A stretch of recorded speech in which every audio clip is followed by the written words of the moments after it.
বন্ধুরা সকাল সকাল চলে এসেছে একটা নতুন ভিডিও নিয়ে। আমাদের আজকের ধান সেদ্ধ হচ্ছে।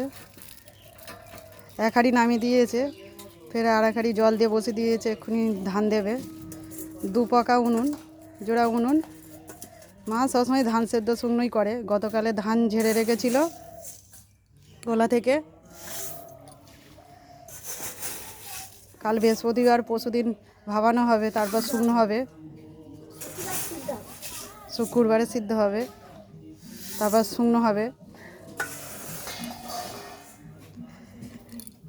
এতে আছে কাঁকড়া, তরকারি করব। মাছ কাটা রেডি। কই মাছ কিনে এনেছে। ওদের বাঁধেরও মাছ হয়, ছোটো ছোটো মাছ হয়, এবারে বড়ো মাছ কিনে এনেছে কই মাছগুলো। তাই মাছগুলো আমি কেটেছি, মা কাটে সব সময়। মার কাটার সময় নেই বলে, ধান সেদ্ধ করছে বলে আমি কেটে নিলাম। মায়ের মতন ঠিক মতন ভালো করে কাটতে পারছি না।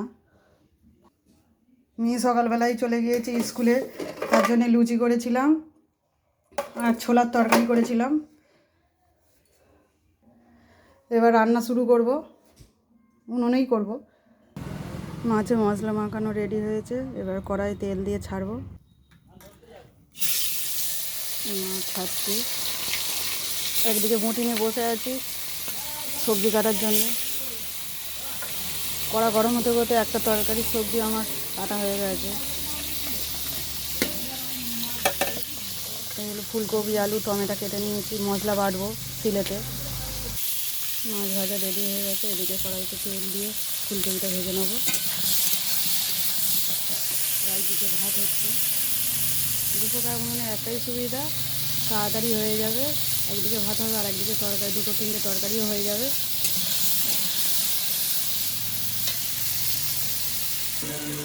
তরকারি কষানো হয়ে গেছে, এদিকে জল ঢেলে দেবো। এদিকে ভাত ফুটে এসে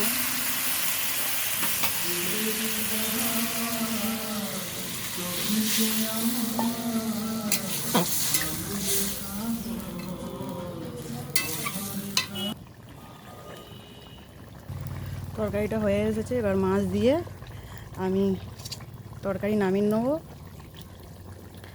এদিকে দেখাই, কাঁকড়া কেটে নিয়েছি, পেঁপে, আলু, তরকারি হবে। এটা আমাদের বাঁধেরই কাঁকড়া।